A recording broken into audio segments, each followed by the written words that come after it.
Hai, Assalamualaikum. Selamat pagi guys. So hari ni dia nak review kepada anda satu unit Mercedes-Benz GLE 53 yang ni large punya SUV lah, memang besar. So model ni GLE 53. Tengok dia punya tayar dia, memang besar, saiz 21.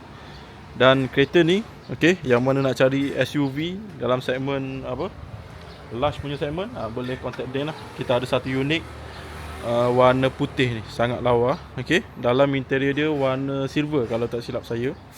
So ini dia punya kereta GLE 53. Stok ni baru sampai. Kita ada banyak unit untuk warna putih, GLE 53 warna putih, warna hitam. So yang ni antara yang baru sampai lah, stok yang baru sampai.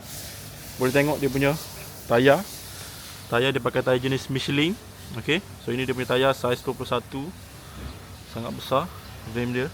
Okey, saiz tayar 275/45 art 21. Okey, sebelah tepi ni ada side step Turbo 4matic Plus. Okey, Turbo 4matic Plus. Ini dia punya bahagian depan dia. Tengok dia punya Panamericana Grey. Nampak? Susah nak sebut. Lampu. Lepas tu dia ada finishing gloss black dekat bahagian depan ni. Okey, pun dia ada sedikit event. Lampu tepi dia, rim 2 tone. Side step, mirror housing dia warna hitam. Lepas tu sini pun dah delete chrome untuk GLE 53 dah delete chrome. Atas ada sunroof, belakang ada ducktail. Okey, yang ni Japan spec, dia ada Yanase, yang ni dealer dekat Japan lah. Okey, ni dia punya AMG GLE 53. Belakang ni exhaust dia pakai jenis AMG double exhaust tip, 2 kiri 2 kanan macam A45S. Lepas tu ada finishing gloss black. Sini diffuser dia.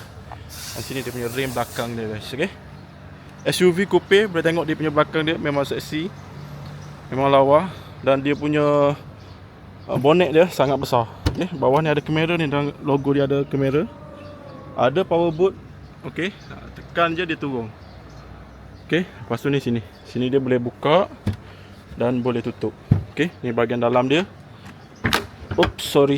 Ni bahagian dalam dia. Barang-barang dia tu dia. Okey, sangat besar, boleh masuk 3 set golf. 1 2 3. Okey, ni boleh turun naik dia punya suspension. Memang tinggi untuk model SUV GLE 53. Okey, so boleh tutup. Dia ada power boot, dia akan tutup sendiri. Akan buka. Ni dia punya lampu dia. Okey, jelas tak lampu dia. Dan ini untuk bahagian kanan dia. Okey, tuan-puan boleh tengok ini side belah kanan dia. Condition memang tip-top lah. Color warna putih. So yang mana kata berminat nak cari GLE 53, boleh contact Dan. Yang ni tahun dia 2022. Okey, ni dia punya steering, dia pakai AMG multi-function steering. Okey, tu dia punya mileage 26 383 km. Depan ni ada head-up display. Okey, sini bahagian atas dia, tengok dia punya display dia AMG, memang besar dia punya display. Lepas tu dia punya trim, carbon trim. Okey, ni dia punya bucket seat. Okey, Alcantara dengan leather sini. Okey, ada AMG. Seat dia comfort lah. Okay, selesa, besar. Carpet original dia. Sini bahagian tengah dia, dia ada cup holder. Ada wireless charging kalau tak silap. So sini dia punya suspension, untuk setting suspension 360 km semua ada lah. Okay, so yang mana nak cari GLE 53 boleh contact Dan. Okay, yang ni full spec, fully loaded. Dia ada semua sekali. Burmester sound system, 360 kamera, ambient light, semua ada. Okay, complete full package. Blind spot monitor semua ada. So ini bahagian belakang dia tuan. Okay, ini bahagian belakang. Atas ni ada sunroof. Ini bahagian belakang dia, boleh tengok. Carpet original AMG. Itu carpet dia. Okay, so ini bahagian depan.